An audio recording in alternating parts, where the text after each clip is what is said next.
이 일을 누구한테 말하면 너도 죽고 네 가족도 다 죽는다. 아무한테도 말하면 안 돼. 알았지? 저는 짐승을 죽였습니다. 여러분, 오늘 들려드릴 이야기는 가슴이 많이 아픕니다. 듣고 나시면 한동안 마음이 무거우실 수도 있습니다. 하지만 꼭 알아야 할 이야기입니다. 23년 동안 아무에게도 말 못하고 살았던 한 여인의 이야기입니다. 12월 4일이었습니다. 제주도 서귀포의 작은 마을, 남원읍이라는 조용한 농촌 마을이었습니다. 겨울바람이 매섭게 불던 오후였습니다. 해가 뉘엿뉘엿 넘어가고 있었습니다. 마을 사람들은 각자의 일상을 보내고 있었습니다. 그때였습니다. 갑자기 동네 잡화점에서 비명소리가 터져 나왔습니다. 조용하던 마을이 발칵 뒤집혔습니다. 사람들이 허겁지겁 달려갔습니다. 무슨 일인가 싶어서 가게 안을 들여다봤습니다. 그리고 모두 그 자리에 얼어붙었습니다. 가게 안에는 한 남자가 피를 흘리며 쓰러져 있었습니다. 바닥에는 피가 흥건하게 고여 있었습니다. 그 앞에는 작은 최고의 여자가 칼을 든 채 서 있었습니다. 여자는 움직이지 않았습니다. 눈빛은 텅 비어 있었습니다. 마치 영혼이 빠져나간 사람 같았습니다. 칼을 든 여자의 이름은 한유정, 30살, 제주시에서 아이 하나를 키우는 평범한 엄마였습니다. 남편과 함께 조용히 살림을 꾸려가던 주부였습니다. 동네 사람들 사이에서도 얌전하기로 소문난 여자였습니다. 쓰러진 남자의 이름은 오만식, 58살. 이 마을에서 오래전부터 잡화점을 운영해 온 사람이었습니다. 마을 사람들한테 동네 어른으로 대접받던 사람이었습니다. 성실하고 믿음직스럽다는 평판을 받아왔습니다. 아들도 잘 키워서 결혼까지 시킨 가장이었습니다. 사람들은 도무지 이해할 수 없었습니다. 저 조용하고 얌전한 여자가 왜? 저 믿음직한 동네 어른을 왜 찔렀을까? 두 사람 사이에 무슨 일이 있었던 걸까? 경찰이 도착했습니다. 유정은 아무런 저항도 하지 않았습니다. 순순히 경찰차에 올랐습니다. 여전히 텅 빈 눈으로 아무 말도 하지 않은 채 그날 밤 마을은 온통 수군거림으로 가득했습니다. 도대체 무슨 일이 있었던 걸까? 모두가 궁금해했습니다. 하지만 아무도 진실을 알지 못했습니다. 그 이유를 알려면 23년 전으로 돌아가야 합니다. 유정이가 7살이던 그때로, 아직 세상 물정 모르던 어린 소녀 시절로, 그때 무슨 일이 있었는지 알아야 합니다. 그래야 이 비극을 이해할 수 있습니다. 사건 추적, 한국미제 사건 시작합니다.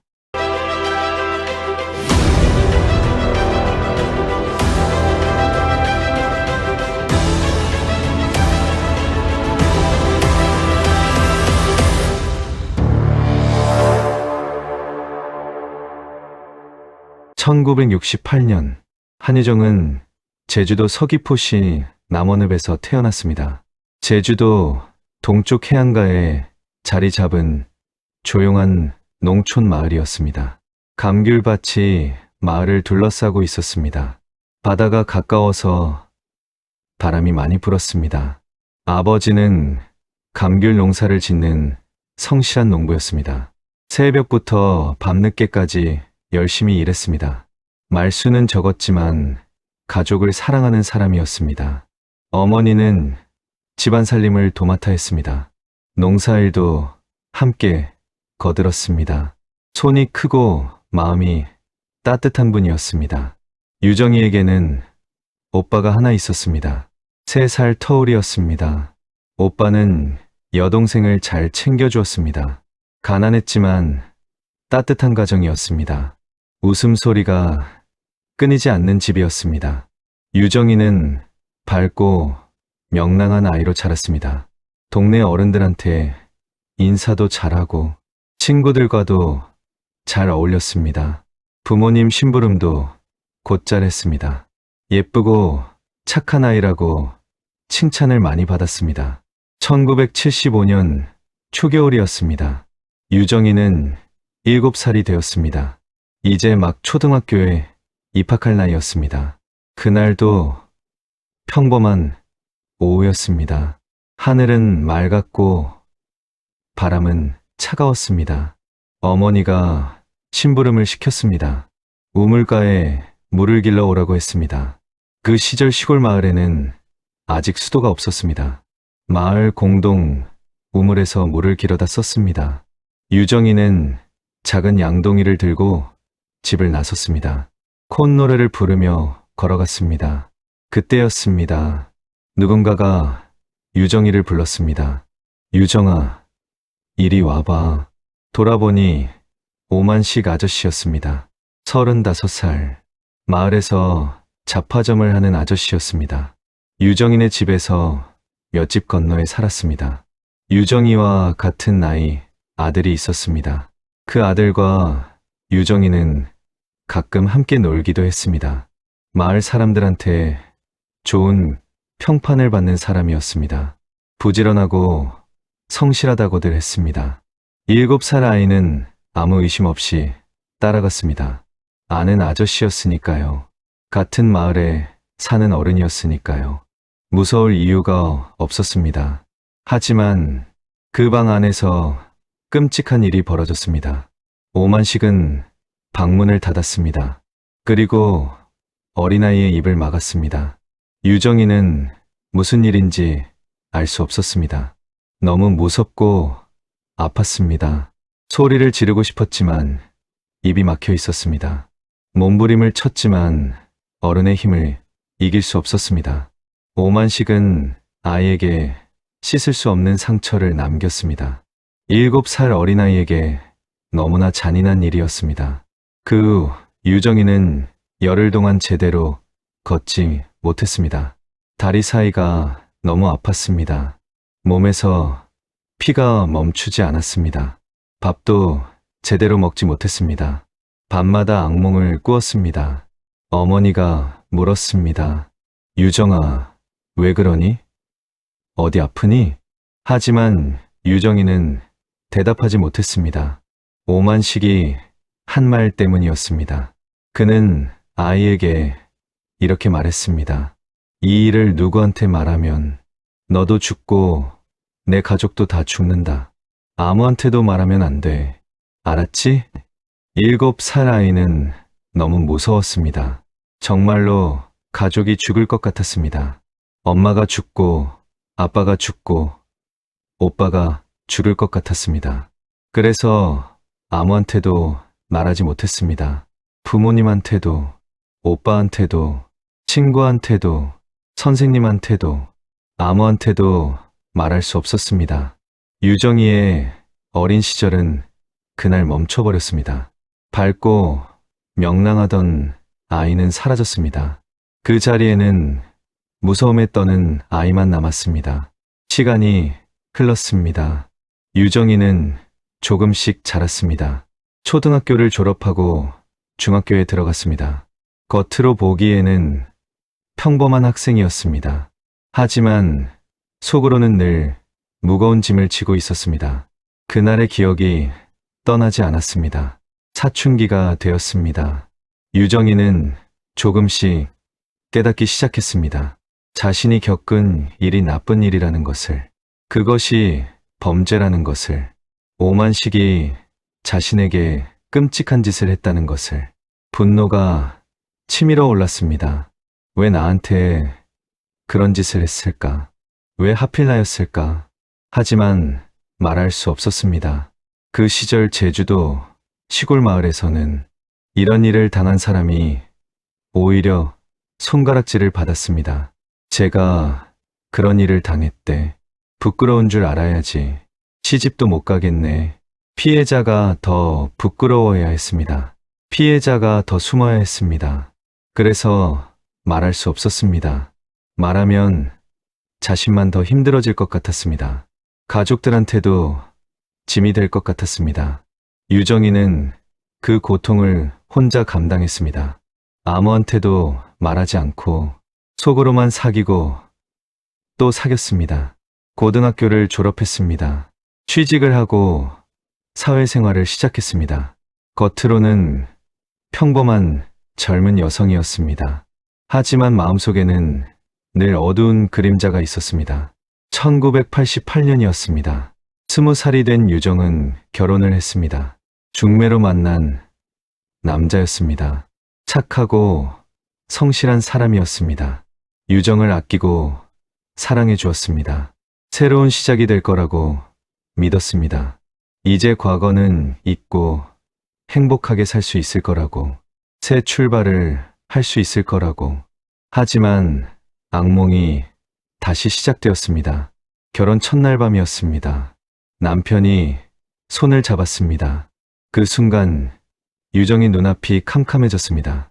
7살 그날의 그 방이 떠올랐습니다. 오만식의 얼굴이 보였습니다. 그때 공포가 밀려왔습니다. 숨을 쉴 수가 없었습니다. 온몸이 떨렸습니다. 심장이 터질 것 같았습니다. 유정은 비명을 질렀습니다. 남편은 깜짝 놀랐습니다. 무슨 일인지 알 수 없었습니다. 여보, 왜 그래? 내가 뭘 잘못했어? 유정은 대답할 수 없었습니다. 어떻게 설명해야 할지 몰랐습니다. 23년 전의 그 일을 어떻게 말할 수 있겠습니까? 남편은 이해할 수 없었습니다. 왜 아내가 저렇게 무서워하는지, 왜 자신의 손길을 피하는지, 왜 밤마다 악몽을 꾸는지. 유정은 말할 수 없었습니다. 23년 전에 그 협박이 아직도 무서웠습니다. 말하면 가족이 죽을 것 같았습니다. 이제는 남편까지 죽을 것 같았습니다. 결혼 생활은 점점 힘들어졌습니다. 유정은 밤마다 악몽을 꾸었습니다. 잠을 자다가 갑자기 비명을 질렀습니다. 식은땀을 흘리며 벌떡 일어났습니다. 낮에도 갑자기 그때의 일이 떠올랐습니다. 아무것도 하지 않고 멍하니 앉아 있었습니다. 귀에서 이상한 소리가 들리기 시작했습니다. 없는 소리가 들렸습니다. 누군가 자신을 부르는 것 같았습니다. 잠을 제대로 잘 수가 없었습니다. 밥맛도 없었습니다. 살이 빠지고 얼굴이 헬쑥해졌습니다. 결국 정신병원에 입원했습니다. 의사들은 여러 가지 검사를 했습니다. 하지만 원인을 알 수 없다고 했습니다. 유정이 말을 하지 않았으니까요. 무슨 일이 있었는지 말하지 않았으니까요. 퇴원 후에도 증상은 나아지지 않았습니다. 아이가 태어났습니다. 예쁜 딸이었습니다. 엄마가 되었습니다. 하지만 행복하지 않았습니다. 아이를 안고 있어도 마음이 편하지 않았습니다. 과거의 악몽이 계속 따라왔습니다. 아이에게 좋은 엄마가 되고 싶었습니다. 하지만 자신의 상태가 점점 나빠지는 게 느껴졌습니다. 이대로는 안 되겠다고 생각했습니다. 뭔가 해야 한다고 생각했습니다. 1990년이었습니다. 유정은 마지막 희망을 걸었습니다. 용기를 내서 경찰서를 찾아갔습니다. 떨리는 목소리로 23년 전의 일을 말했습니다. 처음으로 누군가에게 그 일을 털어놓았습니다. 너무 힘들었습니다. 말하면서 눈물이 멈추지 않았습니다. 하지만 돌아온 대답은 차가웠습니다. 신고할 수 있는 기간이 지났습니다. 이미 20년이 넘었어요. 법적으로 어떻게 해드릴 수가 없습니다. 이것을 공소시효라고 합니다. 범죄가 일어난 후 일정 기간이 지나면 아무리 나쁜 짓을 해도 처벌할 수 없다는 법입니다. 유정은 믿을 수 없었습니다. 23년 동안 혼자 고통받았습니다. 드디어 용기를 내서 말했습니다. 그런데 시간이 지났다고요? 법은 유정을 지켜주지 않았습니다. 아무도 유정의 삶을 돌려주지 않았습니다. 유정은 경찰서를 나와 한참을 울었습니다. 세상에 나를 도와줄 사람은 아무도 없구나. 그렇게 생각했습니다. 법의 문이 닫혔습니다. 경찰서에서 돌아온 유정은 며칠 동안 아무것도 할 수 없었습니다. 밥도 먹지 못하고 잠도 자지 못했습니다. 그저 멍하니 앉아 있었습니다. 23년을 참았습니다. 드디어 용기를 내서 말했습니다. 그런데 법은 시간이 지났다고 했습니다. 너무 억울했습니다. 너무 분했습니다. 왜 피해자인 내가 이렇게 살아야 하는 걸까? 왜 가해자는 아무 일 없이 잘 살고 있는 걸까? 유정은 마지막으로 한 가지를 해보기로 했습니다. 오만식을 직접 찾아가는 것이었습니다. 법이 도와주지 않는다면 직접 가서 물어보자. 왜 그랬는지 사과를 받아내자. 그래야 마음이 조금이라도 편해질 것 같았습니다. 1991년 11월이었습니다. 유정은 서귀포 남원읍으로 갔습니다. 오랜만에 찾은 고향 마을이었습니다. 마을은 예전 그대로였습니다. 감귤밭도 그대로 있었습니다. 바닷바람도 여전히 불고 있었습니다. 하지만 유정에게 이 마을은 악몽의 장소였습니다. 발걸음이 무거웠습니다. 심장이 두근거렸습니다. 23년 만에 오만식과 마주하는 것이었습니다. 잡화점은 여전히 그 자리에 있었습니다. 간판도 그대로였습니다. 오만식은 이제 58살이 되어 있었습니다. 머리가 희끗희끗해졌습니다. 하지만 얼굴은 알아볼 수 있었습니다. 그 얼굴을 보는 순간 유정의 온몸이 떨렸습니다. 23년 전에 공포가 밀려왔습니다. 하지만 꾹 참았습니다. 오늘은 꼭 말해야 한다고 다짐했습니다. 오만식은 여전히 그 자리에서 잡화점을 하고 있었습니다. 마을 사람들한테 존경받는 어른으로 살고 있었습니다. 아들도 장가를 보내고 손자도 봤다고 했습니다. 평범하고 행복한 노년을 보내고 있었습니다. 마치 아무 일도 없었던 것처럼. 유정은 가게 안으로 들어갔습니다. 오만식은 처음에 누군지 알아보지 못했습니다. 당연했습니다.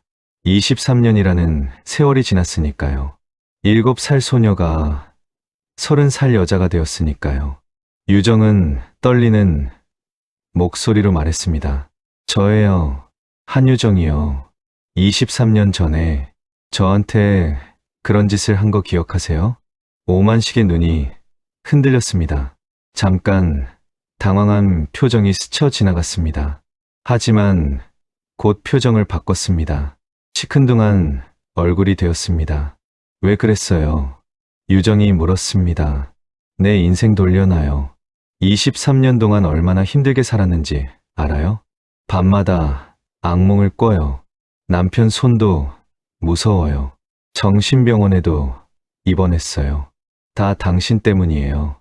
유정의 목소리는 떨리고 있었습니다. 눈에서는 눈물이 흘러내렸습니다.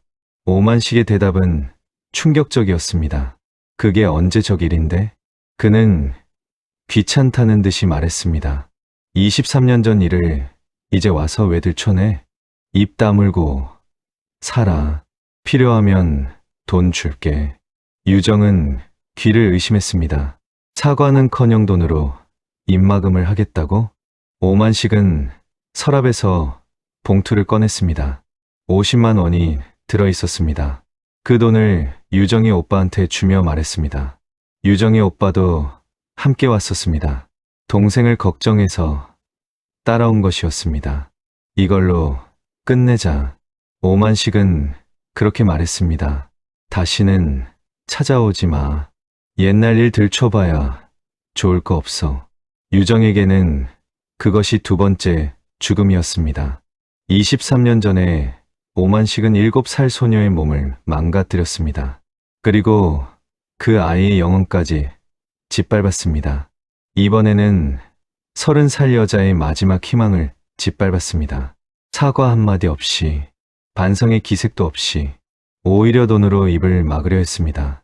법도 외면했습니다. 가해자도 사과하지 않았습니다. 세상에 아무도 내 편이 없다는 걸 깨달았습니다. 유정은 그 자리에서 오열했습니다. 오빠가 부축해서 집으로 데려왔습니다. 그날 이후 유정의 눈에서 빛이 사라졌습니다. 분노가 아니었습니다. 슬픔도 아니었습니다. 모든 것을 잃은 사람만이 갖는 결심이었습니다. 더 이상 잃을 것이 없는 사람의 눈빛이었습니다. 1991년 12월 4일이었습니다. 유정이 오만식을 찾아간 지 한 달쯤 지난 후였습니다. 그동안 유정은 거의 말을 하지 않았습니다. 밥도 잘 먹지 않았습니다. 그저 멍하니 앉아있는 시간이 많았습니다. 남편은 걱정이 되었습니다. 여보, 괜찮아? 무슨 일 있어? 유정은 대답하지 않았습니다. 고개만 저었습니다. 아이는 엄마가 왜 그런지 몰랐습니다. 엄마, 왜 그래? 엄마, 나랑 놀자. 유정은 아이를 안아주었습니다. 하지만 눈에는 여전히 빛이 없었습니다. 그날 아침이었습니다. 유정은 평소보다 일찍 일어났습니다. 남편과 아이가 자는 사이에 부엌으로 갔습니다. 서랍을 열었습니다. 부엌칼 하나와 작은 과도를 꺼냈습니다. 그리고 헝겊으로 칼집을 만들었습니다. 손이 떨렸습니다. 하지만 멈추지 않았습니다. 오후 3시쯤이었습니다. 유정은 서귀포행 버스에 올랐습니다. 제주시에서 서귀포까지는 버스로 1시간쯤 걸렸습니다. 유정은 창가에 앉았습니다. 품속에는 아까 만든 칼집이 있었습니다. 그 안에 부엌 칼과 과도가 들어 있었습니다. 버스가 출발했습니다. 유정은 창밖만 바라보았습니다. 제주도의 풍경이 지나갔습니다. 감귤밭이 보였습니다. 바다가 보였습니다. 한라산이 멀리 보였습니다. 유정은 무슨 생각을 했을까요? 어린 시절을 떠올렸을까요? 행복했던 7살 이전의 시간을, 아니면 그 후의 지옥 같은 23년을. 아무도 모릅니다. 유정은 그저 창밖만 바라보았습니다. 오후 4시쯤 버스가 남원읍에 도착했습니다. 유정은 버스에서 내렸습니다. 겨울바람이 세차게 불고 있었습니다. 해가 뉘엿뉘엿 넘어가고 있었습니다. 유정은 천천히 걸었습니다. 자파점을 향해서, 23년 전 그 끔찍한 일이 벌어졌던 곳을 향해서. 오후 4시 30분쯤이었습니다. 유정은 자파점 앞에 섰습니다. 심장이 두근거렸습니다. 손이 떨렸습니다. 하지만 발걸음을 멈추지 않았습니다. 가게 안을 들여다봤습니다. 오만식 혼자 있었습니다. 손님은 없었습니다. 유정이 문을 열고 안으로 들어갔습니다. 오만식은 고개를 들었습니다. 처음에는 누군지 몰랐습니다. 뭘 찾으시오? 평범한 손님인 줄 알았습니다. 유정이 말했습니다. 저예요. 한유정이요. 23년 전 그날 기억하세요? 오만식의 얼굴에 잠깐 당황한 표정이 지나갔습니다. 하지만 곧 인상을 찌푸렸습니다. 또 왔어? 지난번에 말했잖아. 끝난 일이야. 왜 자꾸 찾아와서 귀찮게. 그 말을 듣는 순간이었습니다. 유정의 머릿속이 하얘졌습니다. 23년간 쌓인 분노가 터져나왔습니다. 23년간 쌓인 절망이 폭발했습니다. 23년간 쌓인 공포가 분노로 바뀌었습니다. 23년간 쌓인 고통이 한꺼번에 터져나왔습니다. 유정의 손이 움직였습니다. 품속에서 칼을 꺼냈습니다. 그리고 오만식을 향해 휘둘렀습니다. 비명 소리가 마을에 울려 퍼졌습니다. 사람들이 달려왔습니다. 가게 문을 열고 안을 들여다봤습니다. 오만식은 피웅덩이 속에 쓰러져 있었습니다. 유정은 피 묻은 칼을 든 채 서 있었습니다. 멍하니 아무 말도 없이 마치 영혼이 빠져나간 사람처럼. 누군가 경찰에 신고했습니다. 잠시 후 경찰이 도착했습니다. 구급차도 왔습니다. 하지만 오만식은 이미 숨을 거둔 후였습니다. 경찰이 유정에게 다가갔습니다. 칼을 내려놓으세요. 유정은 순순히 칼을 내려놓았습니다. 저항하지 않았습니다. 도망치려 하지도 않았습니다. 경찰이 수갑을 채웠습니다. 유정은 아무 말도 하지 않았습니다. 텅 빈 눈으로 경찰차에 올랐습니다. 마치 모든 것이 끝났다는 듯이. 서귀포 경찰서 조사실이었습니다. 유정은 작은 의자에 앉아 있었습니다. 여전히 아무 말도 하지 않았습니다. 그저 멍하니 앞만 바라보고 있었습니다. 수사를 맡은 건 김태호 경이었습니다. 45살의 베테랑 형사였습니다. 그는 유정을 보며 고개를 갸웃거렸습니다. 범인치고는 너무 조용했습니다. 보통 살인범들은 변명을 하거나 발뺌을 합니다. 아니면 흥분해서 소리를 지르기도 합니다. 하지만 유정은 달랐습니다. 마치 모든 것을 포기한 사람 같았습니다. 왜 그런 짓을 했습니까? 김경희가 물었습니다. 유정은 대답하지 않았습니다. 피해자와 무슨 관계입니까? 역시 대답이 없었습니다. 김경희는 한숨을 쉬었습니다. 이대로는 조사가 진행되지 않았습니다. 물 좀 드시겠습니까? 김경희가 물컵을 건넸습니다. 유정은 물을 한 모금 마셨습니다. 그리고 천천히 입을 열었습니다. 그 사람이, 목소리가 떨렸습니다. 그 사람이 저한테 말을 잇지 못했습니다. 눈에서 눈물이 흘러내렸습니다. 김경희는 기다렸습니다. 재촉하지 않았습니다. 한참이 지나서야 유정이 다시 말을 시작했습니다. 23년 전이었어요. 제가 7살 때요. 그 사람이 저한테 끔찍한 짓을 했어요. 유정은 처음으로 입을 열었습니다.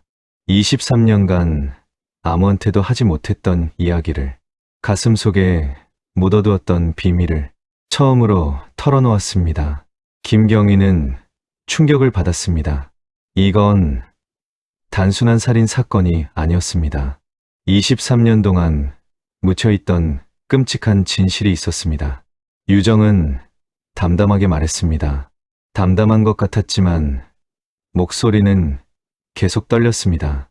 7살 때 그 사람한테 당했어요. 그 뒤로 한 번도 편하게 잠을 잔 적이 없어요. 밤마다 악몽을 꿔요. 그때 일이 자꾸 떠올라요.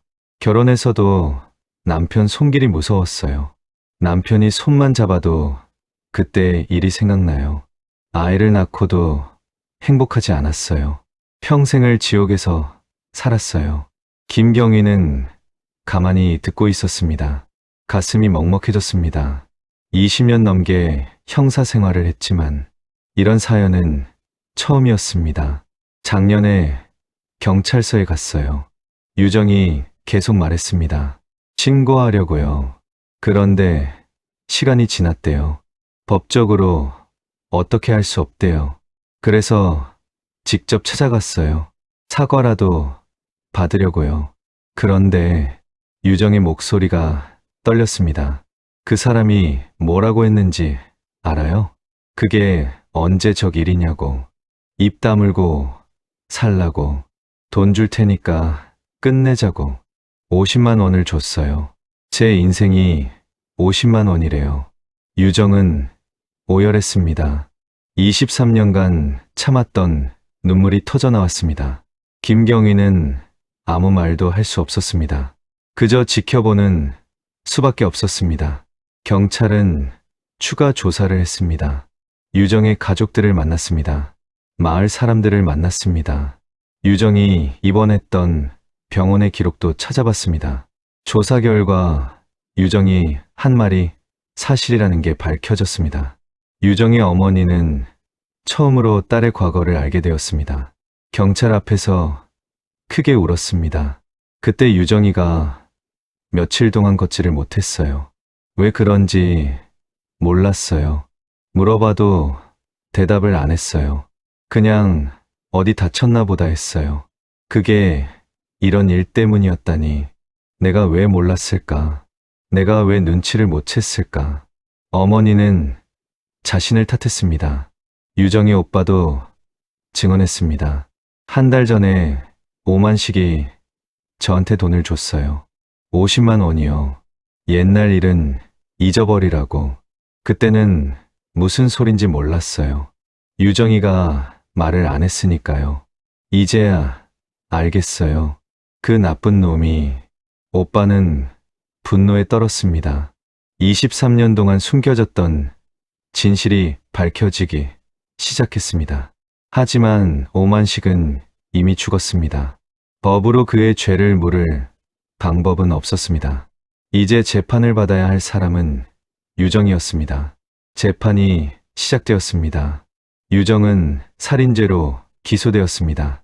사람을 죽였으니 당연한 것이었습니다. 하지만 이 사건은 단순하지 않았습니다. 재판부는 유정의 정신 상태를 검사하기로 했습니다. 전문 용어로 정신감정이라고 합니다. 범행을 저지를 당시 정신 상태가 어땠는지 알아보는 것입니다. 정신건강의학과 전문의가 유정을 만났습니다. 여러 차례 면담을 했습니다. 심리검사도 했습니다. 과거 병원 기록도 살펴봤습니다. 검사에는 몇 주가 걸렸습니다. 그리고 결과가 나왔습니다. 검사 결과는 충격적이었습니다.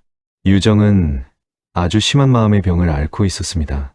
우리말로는 외상 후 스트레스 장애입니다. 쉽게 말하면 이렇습니다. 끔찍한 일을 겪은 후에 생기는 마음의 병입니다. 전쟁을 겪은 군인들이 많이 걸립니다. 큰 사고를 당한 사람들도 걸립니다. 폭력을 당한 사람들도 걸립니다. 증상은 이렇습니다. 자꾸 그때의 일이 떠오릅니다. 악몽을 꿉니다. 갑자기 그때로 돌아간 것 같은 느낌이 듭니다. 심장이 두근거리고 숨이 막힙니다. 식은땀이 납니다. 잠을 잘 수가 없습니다. 유정은 이 모든 증상을 가지고 있었습니다. 그것도 23년간이나. 전문의는 이렇게 설명했습니다. 유정 씨는 7살 때 끔찍한 일을 겪었습니다. 그때 받은 충격이 너무 컸습니다. 그런데 치료를 받지 못했습니다. 아무한테도 말하지 못했으니까요. 그래서 병이 점점 심해졌습니다. 23년 동안 혼자 앓은 겁니다. 유정의 병은 거기서 끝이 아니었습니다.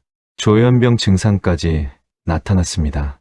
조현병은 옛날에 정신분열증이라고 불렸습니다. 아주 심각한 정신질환입니다. 환청이 들립니다.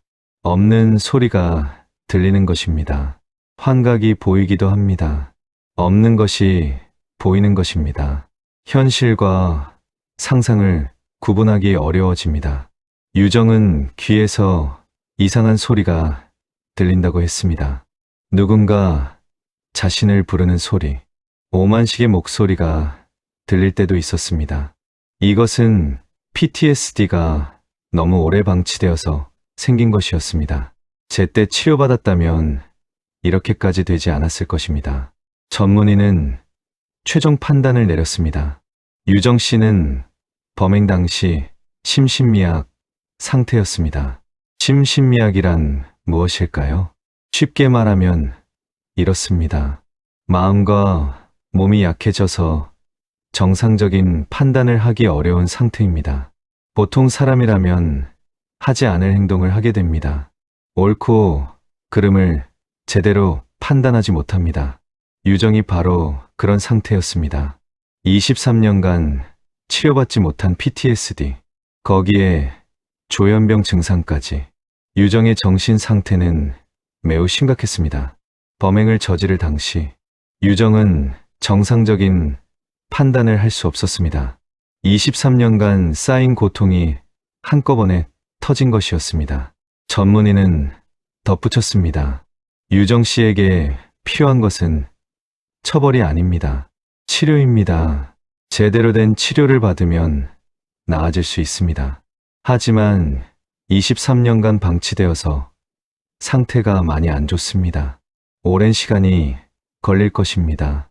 재판부는 이 결과를 중요하게 받아들였습니다. 이건 단순한 살인 사건이 아니었습니다. 23년간 방치된 피해자가 결국 터져버린 비극이었습니다. 누가 진짜 가해자이고 누가 진짜 피해자인지 쉽게 판단할 수 없는 사건이었습니다. 1992년 봄이었습니다. 제주지방법원 법정이었습니다. 오늘은 유정에게 형을 선고하는 날이었습니다. 법정에는 많은 사람들이 모였습니다. 유정의 가족들이 왔습니다. 어머니는 눈이 퉁퉁 부어 있었습니다. 며칠 동안 울어서 그랬습니다. 오빠는 굳은 표정으로 앉아 있었습니다. 남편도 왔습니다. 그는 이제야 아내의 과거를 알게 되었습니다. 왜 아내가 그렇게 힘들어 했는지, 왜 밤마다 악몽을 꿨는지, 왜 자신의 손길을 무서워했는지, 이제야 이해하게 되었습니다. 그는 아내를 원망하지 않았습니다.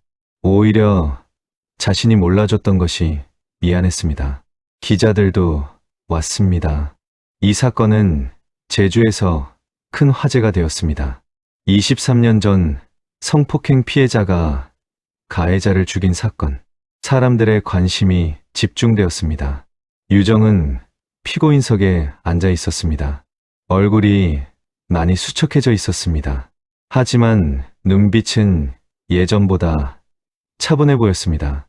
재판이 시작되었습니다. 검찰은 유정에게 징역형을 구형했습니다. 하지만 심신미약 상태였던 점을 고려해달라고 했습니다. 변호인은 유정의 사연을 상세히 설명했습니다. 23년간 얼마나 고통받았는지, 법에 호소했지만 외면당했던 일, 가해자에게 사과를 구했지만 모욕당한 일, 모든 것을 이야기했습니다. 법정은 숙연해졌습니다. 재판장은 모든 증거와 진술을 검토했습니다.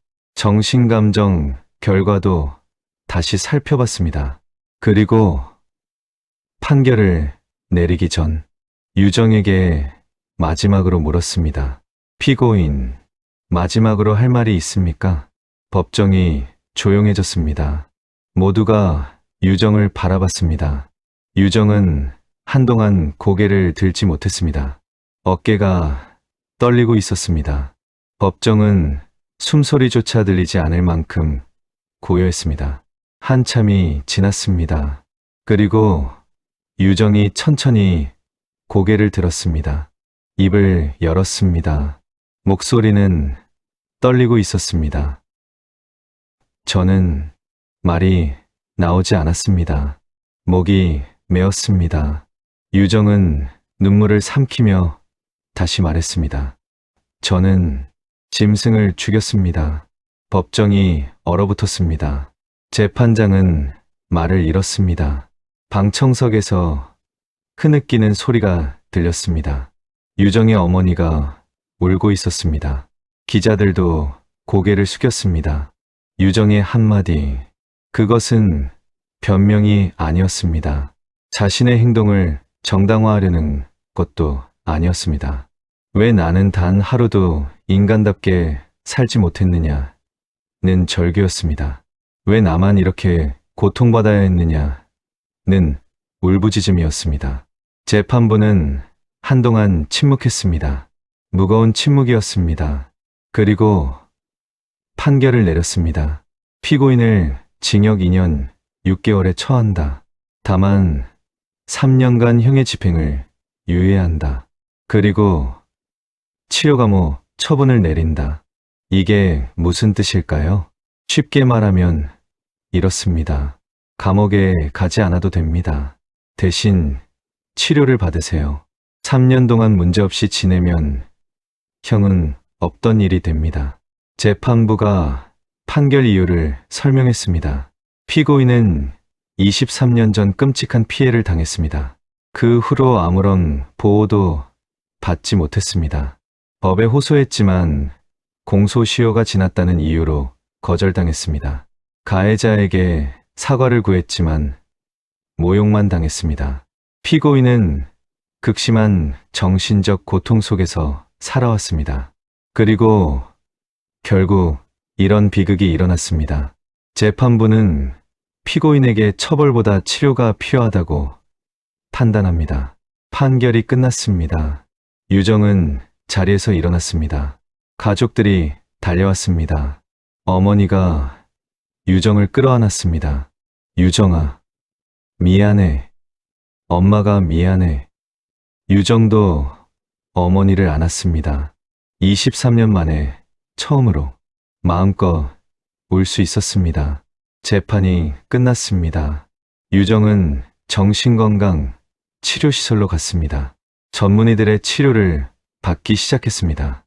처음에는 쉽지 않았습니다. 23년간 방치된 병이었으니까요. 하지만 유정은 포기하지 않았습니다. 천천히 조금씩 나아갔습니다. 악몽을 꾸는 횟수가 줄어들었습니다. 환청도 점점 사라졌습니다. 밥맛도 돌아왔습니다. 얼굴에 혈색이 돌기 시작했습니다. 가족들이 자주 면회를 왔습니다. 어머니는 매주 찾아왔습니다. 손수 만든 음식을 가져왔습니다. 유정아, 많이 먹어. 기운 차려야지. 남편도 아이를 데리고 왔습니다. 아이는 엄마를 보고 좋아했습니다. 엄마 보고 싶었어. 유정은 아이를 꼭 안아주었습니다. 이제는 따뜻한 눈빛으로 3년이 지났습니다. 유정은 무사히 치료를 마쳤습니다. 집행유예 기간도 끝났습니다. 형은 없던 일이 되었습니다. 유정은 가족 품으로 돌아갔습니다. 완전히 나은 것은 아니었습니다. 가끔은 여전히 힘든 날이 있었습니다. 하지만 예전과는 달랐습니다. 이제는 혼자가 아니었습니다. 가족들이 곁에 있었습니다. 함께 이겨나갈 수 있었습니다. 이 사건은 제주 사람들에게 큰 충격을 주었습니다. 신문에 크게 보도되었습니다. TV, 뉴스에도 나왔습니다. 사람들이 이야기하기 시작했습니다. 어린이를 상대로 한 나쁜 짓이 얼마나 무서운 상처를 남기는지, 피해자들이 얼마나 오랫동안 혼자 고통받아 왔는지, 왜 피해자들이 말을 못하는지, 법은 피해자를 제대로 보호하고 있는지 많은 사람들이 생각하게 되었습니다. 그리고 법이 바뀌기 시작했습니다. 2000년에 법이 바뀌었습니다. 어린이를 상대로 한 성범죄, 공소시효가 늘어났습니다. 더 오래 신고할 수 있게 되었습니다. 2013년에는 더 크게 바뀌었습니다. 어린이 성범죄에 대한 공소시효가 완전히 없어졌습니다. 아무리 오랜 시간이 지나도 처벌할 수 있게 되었습니다. 10년이 지나도, 20년이 지나도, 30년이 지나도 피해자가 용기를 내서 신고하면 처벌할 수 있습니다. 더 이상 유정 같은 피해자가 시간이 지났다는 이유로 외면당하지 않도록 법이 바뀐 것입니다. 유정의 비극이 헛되지 않았습니다. 그녀의 고통이 법을 바꾸는 데 기여했습니다. 하지만 우리 사회에는 아직도 유정처럼 침묵 속에 고통받는 사람들이 있습니다. 어린 시절의 상처를 안고 평생을 사는 사람들이 있습니다. 아무한테도 말하지 못하고 혼자 앓는 사람들이 있습니다. 법이 바뀌었다고 해서 그들의 아픔이 사라지는 건 아닙니다. 상처는 여전히 남아 있습니다. 그리고 한유정이라는 이름은 지금도 우리에게 묻고 있습니다. 그녀는 가해자인가?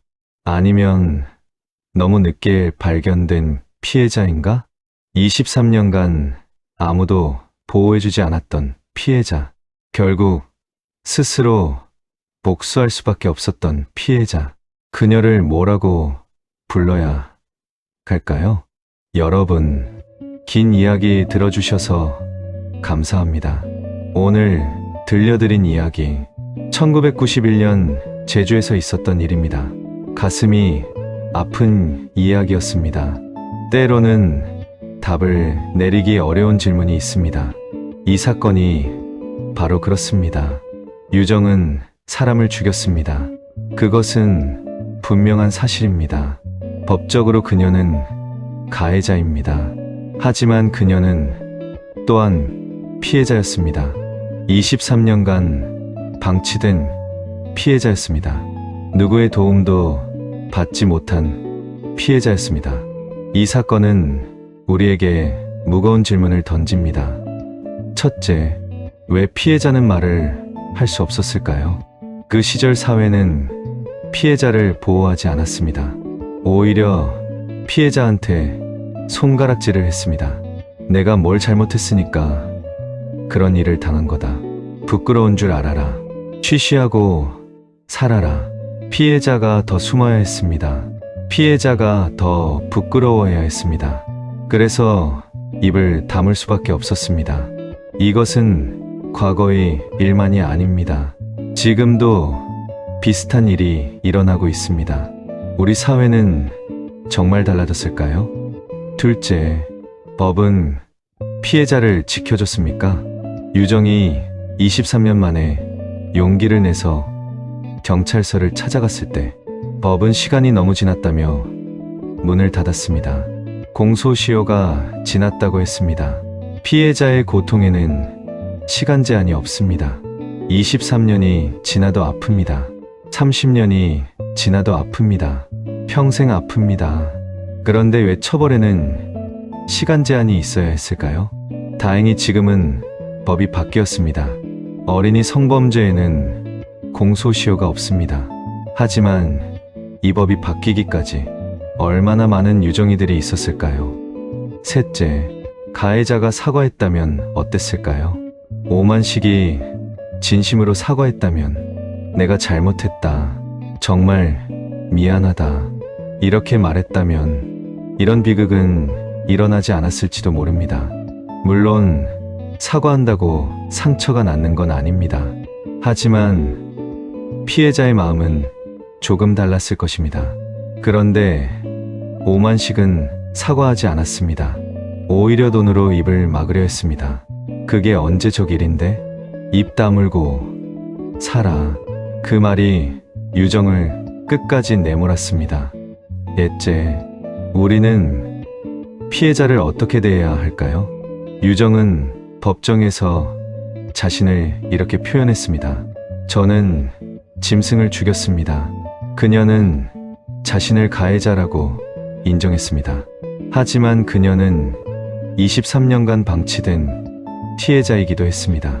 아무도 도와주지 않았습니다. 아무도 보호해주지 않았습니다. 혼자서 버텨야 했습니다. 결국 터져버렸습니다. 그녀에게 필요했던 건 감옥이 아니라 치료와 보호였습니다. 재판부도 그것을 알았습니다. 그래서 집행유예와 치료감호를 선고한 것입니다. 지금도 어딘가에서 누군가는 혼자 고통받고 있습니다.